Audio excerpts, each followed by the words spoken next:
In the remote wilderness of Maine, 3 women operated what appeared to be a religious sanctuary for over 30 years. 600 women entered seeking spiritual healing. Fewer than half ever returned home. Those who did came back, changed. The Maine State Archives contain testimony from one survivor that was so disturbing, authorities refused to make it public for over a century. Tonight, we reveal what really happened behind the stone walls of the Convent of Eternal Tears. Before we continue with the story of the Convent of Eternal Tears, this channel isn't for everyone. Only for the bravest souls who dare to uncover the darkest chapters of American history. If you have the courage to hear what really happened in the shadows of our past, hit that subscribe button and let us know in the comments what state you're listening from. Are you brave enough to join our community of true mystery seekers? There's a reason the boys of St. Catherine's were never spoken of, because they weren't supposed to exist. St. Catherine's Academy for Boys opened its doors in 1836, 3 years after the girls' institution was founded. But it was never advertised. No printed flyers, no church announcements, no applications. The boys were taken, quietly, from workhouses, prisons, or directly from the streets, selected for specific reasons, traits, bloodlines. The intake records, if they ever existed, were destroyed in a clerical fire in 1871, but surviving correspondence between Massachusetts social offices reveals something chilling. The boys had names once: Daniel Wakefield, Ezra Collins, Thomas Hale, but within the academy they were stripped of them, given numbers, units, objects to be shaped. One boy, Unit 19, wrote a message in the margin of a Latin reader that was found years later. They took my name. I take their prayers. I speak only when they stop looking. The academy sat on 13 acres of wooded land just north of Gallows Hill. The architecture mirrored its sister institution: Gothic arches, iron-latticed windows, and a central chapel flanked by 2 dormitory towers. But the boys never saw the chapel. It was locked from within. What they did see were stone walls, chains embedded in the floors, slate-black chalkboards scrawled with phrases in Latin, Hebrew, and something older. Each morning began with silence, no talking, no names, just cold water and cold food. Then hours of recitation, scripture, catechism, ciphered texts written by men long dead. The instructors were not priests. They were something else. Their habits looked holy, but their practices were surgical. The boys were tested, emotionally, physically, spiritually. Pain was a lesson, deprivation a tool, solitary confinement was common, sleep was rationed, punishment wasn't correction, it was calibration. Those who resisted were labeled fractured, and they were taken below. The underground levels weren't part of the original blueprints. Witnesses later described stone corridors lined with rusting hooks, a laboratory of restraint. One physician's journal from 1842 mentions a visit to the academy's basement where the youngest subjects show the highest resistance thresholds. We have found increased aggression when the Eucharist is withheld for more than 96 hours. This wasn't education, it was engineering, and it wasn't just for them, it was for what they would become. Because some boys didn't return from the lower levels, but others did, and they were no longer the same. They called them the returned, boys who had spent days, sometimes weeks below the academy, only to re-emerge, altered, not broken, not weeping, but quiet, cold, eyes that no longer searched for windows, voices that spoke only when spoken to. Some even smiled, but not the way children smile. Their faces twitched upward like they were mimicking the expression, as if trying on humanity like a borrowed coat.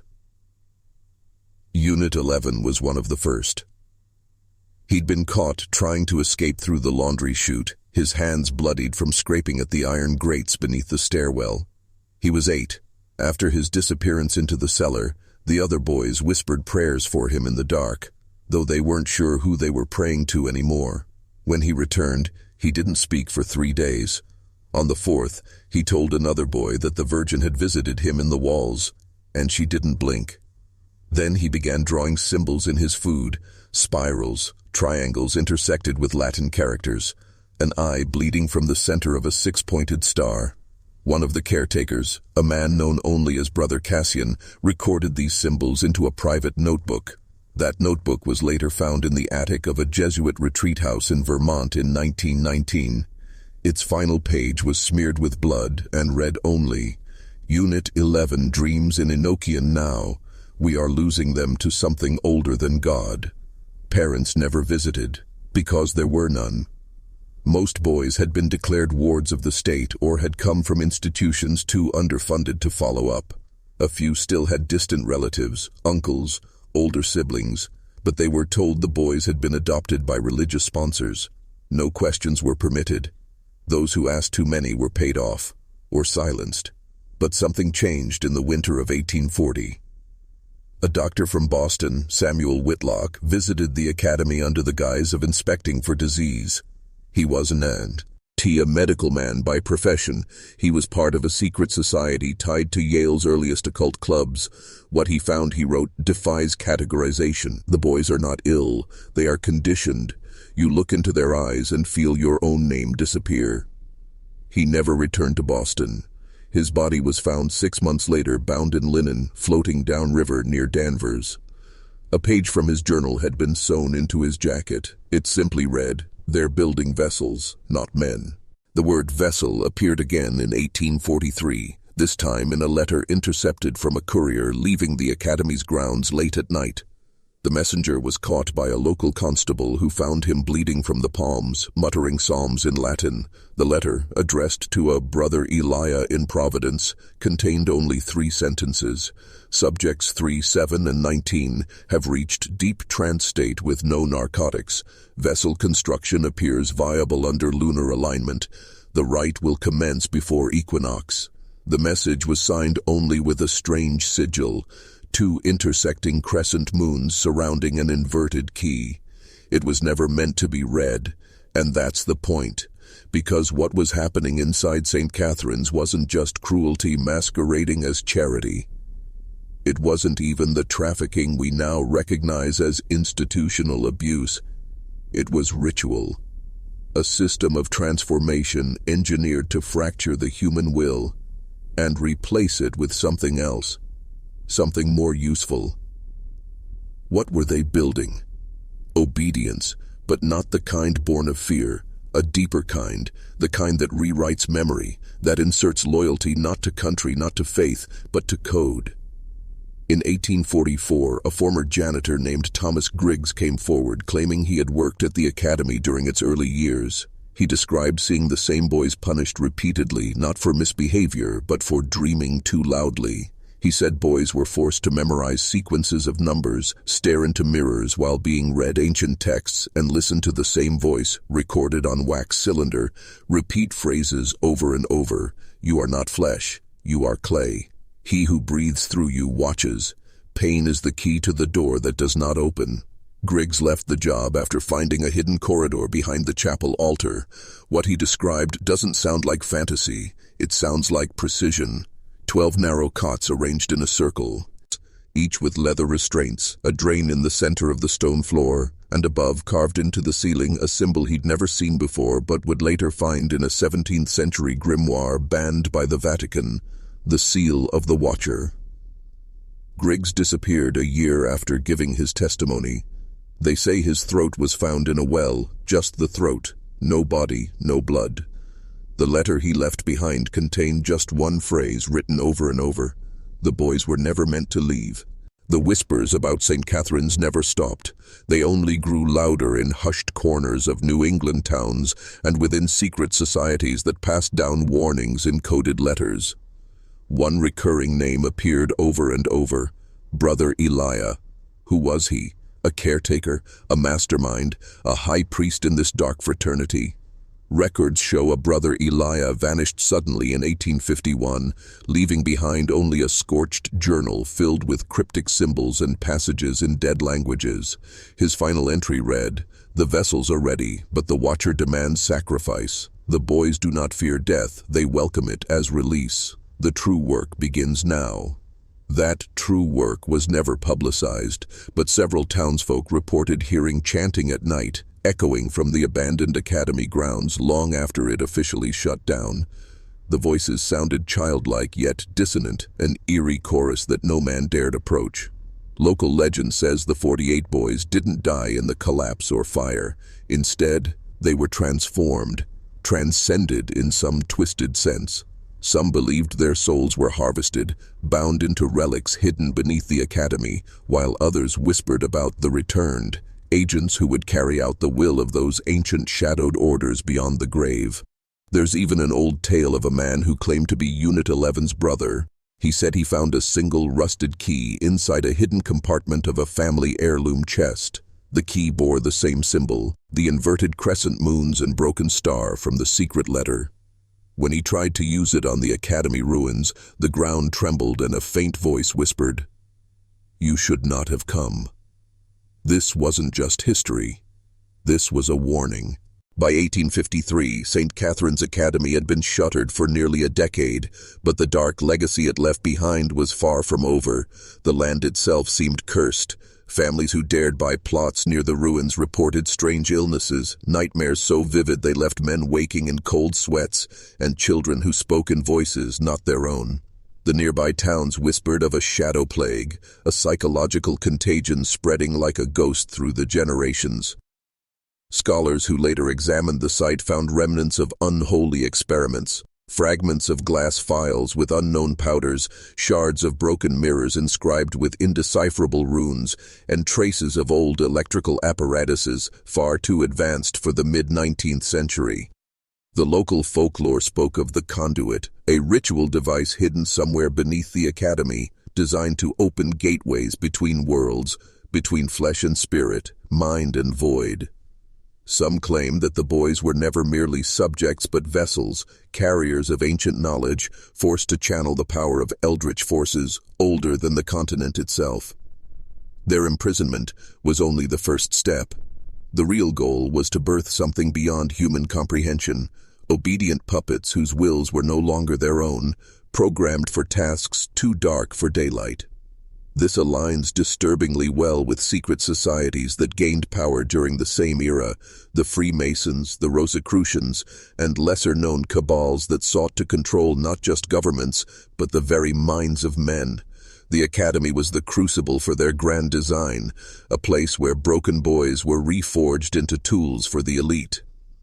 The terrifying truth is that St. Catherine's wasn't unique, it was the prototype. A first successful proof of concept in mind control and psychological warfare that would inspire countless hidden programs in the centuries to come. And those who emerged? They walked unseen, their eyes empty but alert, shadows within shadows, living proof that history's darkest chapters are never truly closed. What happened to the boys after St. Catherine's Academy closed is one of the most disturbing questions no historian dares fully answer. Officially, the records say the boys were dispersed to families across New England, but families reported no such children arriving. The boys simply vanished, swallowed by a silence so complete it became a void. A secret file discovered in the 1920s, hidden in a forgotten attic of a Massachusetts courthouse, contained a list, only names and numbers, no explanations. It detailed mysterious transfers of minors, often by night, escorted by unmarked carriages. Some boys were sent to distant states, others to undisclosed locations abroad. None ever surfaced again. This wasn't adoption.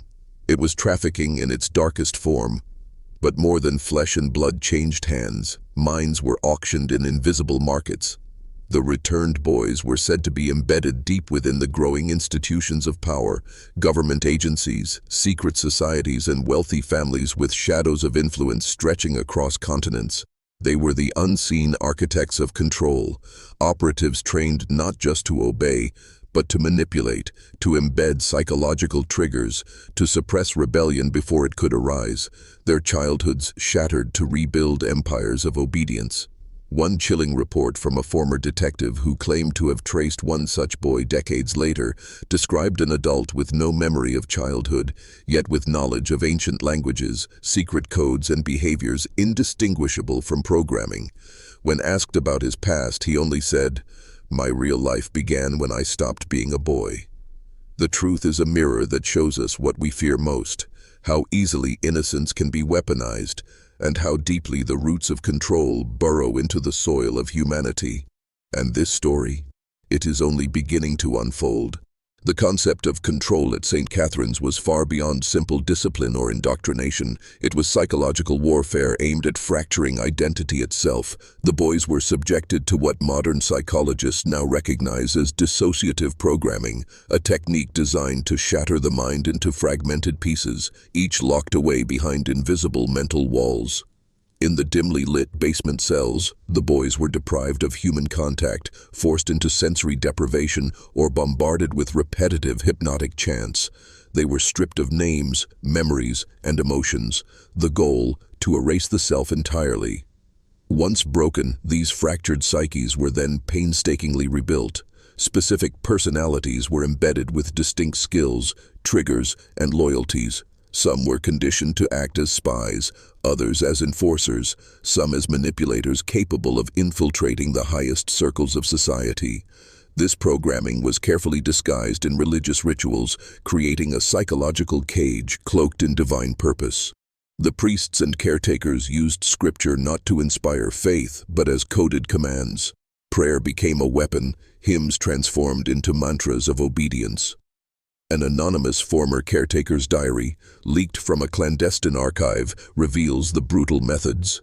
The boys who resist must be made to understand that pain is salvation, that silence is safety, that obedience is freedom. When their minds fragment, they become clay for the master's hand. The academy was not simply a prison, it was a forge for creating living weapons, children turned into perfect tools of control, loyalty rewritten by ritual, fear, and calculation. And the darkest part, many of these methods laid the groundwork for the mind control experiments of the 20th century, MK Ultra and beyond, tying St. Catherine's to a lineage of institutional corruption stretching into our own modern world. The true horror of St. Catherine's lies not just in what was done to those boys, but in what they became and what they represent to this day. Their broken childhoods were sold to shadowy figures whose names never appear in history books, their bodies used as vessels for agendas beyond human understanding. But these boys were not mere victims. They became silent soldiers in a war most men never see. Their programming made them both invisible and untouchable, able to walk through the highest corridors of power while wielding influence that bends the fate of nations. Decades after the academy's closure, strange patterns began to emerge in political scandals, financial collapses, and sudden shifts in public consciousness. Behind every public face was a hidden hand, and some believe that hand is the legacy of St. Catherine's. The Academy's alumni, now adults with shattered pasts and secret conditioning, were whispered to be involved in espionage, black operations, and manipulation of mass media. They were the ghosts in the machine, pulling strings while erasing their own histories. One chilling case is that of a government official found dead in his study, clutching a torn piece of parchment with the symbol of St. Catherine's. The official's file was scrubbed clean and every witness disappeared. Another tale tells of a billionaire whose philanthropic empire masks a hidden network tied directly to the Academy's old location. Investigators who tried to probe were met with threats, disappearances, or unexplainable accidents. The boys who never left St. Catherine's aren't just history, they are a dark current running beneath the surface of society. Their story is a warning that the most dangerous power isn't always visible, but always present. To fully grasp the darkness, one must confront the true scale of St. Catherine's operation. The 48 boys were only the beginning. Documents recovered from underground vaults hint at a broader network. Dozens of institutions like St. Catherine's scattered across the continent. Orphanages, reformatories, schools, all fronts for a sprawling system of psychological manipulation and trafficking. This system was backed by wealthy industrialists and politicians who viewed these children not as human beings, but as commodities, raw materials for creating influence, obedience, and control. Their innocence was harvested, fractured, and weaponized to ensure loyalty to unseen masters. The Academy's location on Gallows Hill was no accident. The place was historically a site of execution and sacrifice, a grim reminder that power often requires blood to flow. This symbolic geography echoed the Academy's secret rituals, where darkness was sanctified and morality twisted into compliance. Inside the hidden chambers beneath the Academy, occult symbols were etched in iron and stone, marking spaces where unspeakable rites took place. The boys were offered as sacrifices in ceremonies that blended Christianity with ancient pagan practices, rituals designed to bind their souls to forces outside human laws. Survivors, or what little remains of them, were said to carry scars that were not just physical but spiritual, marks of bondage invisible to the eye but felt deep in the psyche. Their memories were locked away, sometimes resurfacing in nightmares or fugue states, fragments of a reality too terrible to bear fully awake. The system was designed to be self-perpetuating, using fear, silence, and manipulation to maintain its grip across generations. Breaking free meant death or disappearance. Staying meant losing oneself piece by piece. This is the Shadow Empire born from St. Catherine's, a hidden world of corruption built on stolen childhoods and broken minds. The power structure behind St. Catherine's extended beyond Massachusetts, reaching into the highest echelons of 19th century society. Powerful men with political ambitions and ruthless intent saw the Academy as a tool, a factory producing pliable assets for future wars, economic control, and covert operations. This was a deliberate, systematic construction of a psychological army hidden in plain sight. The boys, once fragmented and reshaped, were not only deployed across the continent, but also groomed for international influence. Letters unearthed from European archives indicate some were sent overseas under false identities to embed within aristocratic families and emerging intelligence services. Their silent training was disguised by society's blind trust in religious institutions. The Church, complicit through selective blindness or direct involvement, provided both cover and legitimacy. This sacred veil ensured that no one questioned the disappearance of children or the rumors that floated in hushed voices. Whistleblowers from the time were quickly discredited, labeled as madmen or criminals, their testimonies erased from public record. And so the machinery of manipulation advanced uninterrupted, gaining sophistication and reach with every passing decade. This means the influence of St. Catherine's extends far beyond the Academy's physical walls. It lives on as a hidden doctrine, perpetuated by networks embedded within governments, corporations, and secret societies. Understanding this isn't paranoia, it's seeing the design of control for what it truly is. The boys who never left are the invisible architects of our modern world's deepest conspiracies.